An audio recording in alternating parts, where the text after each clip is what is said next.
Topping our agriculture news report today, we continue to learn more details about the $16 billion plan to help the agriculture industry. Ag Secretary Sonny Perdue announced the details of the Coronavirus Food Assistance Program on Friday at the White House press briefing with President Donald Trump.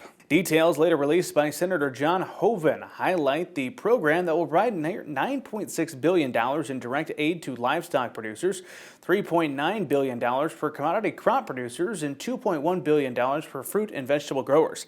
The plan also calls for another $500 million for farmers who grow various niche products. Hoeven's news release stated that farmers will receive a one-time payment based on a formula detailing price losses from January 1st to April 15th and paid on 85% of that price loss. The second part of the formula involves projection of potential losses from April 15th through mid-October, and farmers will be paid based on 30% of those expected market losses. While announced on late Friday evening, USDA will begin the sign-up in early May, and payments will start to be delivered later in May or in early June. Well, according to the national sorghum producers, export sales were strong again last week with nearly 3 million bushels in commitments. China led those purchases, but Japan and Korea contributed as well.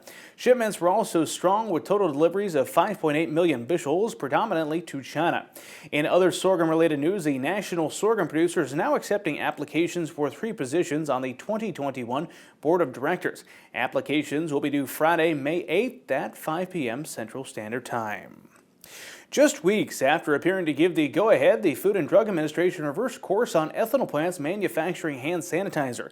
Some ethanol plants, you'll remember, spent some money to make changes to their machinery that would allow them to produce hand sanitizer. That has certainly been a valuable commodity to have during the COVID-19 outbreak.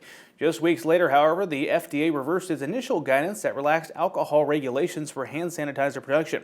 FDA said in its new policy that is because of the potential for the presence of harmful impurities during the processing approach. Jeff Cooper, president and CEO of the Renewable Fuels Association, told AgriPulse that the new guidance contradicts language that was first published in late March. Cooper said the organization has not heard of any issues or concern from any customers or buyers of the alcohol. And finally, the Association of Equipment Manufacturers' monthly flash report didn't have good news when it came to March tractor sales. The overall sales of all tractors dropped by 16% in March when compared to March of 2019. For the year, a total of 41,237 tractors were sold in 2020 compared to a total of more than 44,600 which were sold last year. That is a check of the latest in agriculture news that we're following today. Of course, for more, we invite you to head over to our website. You can find us online at krvn.com.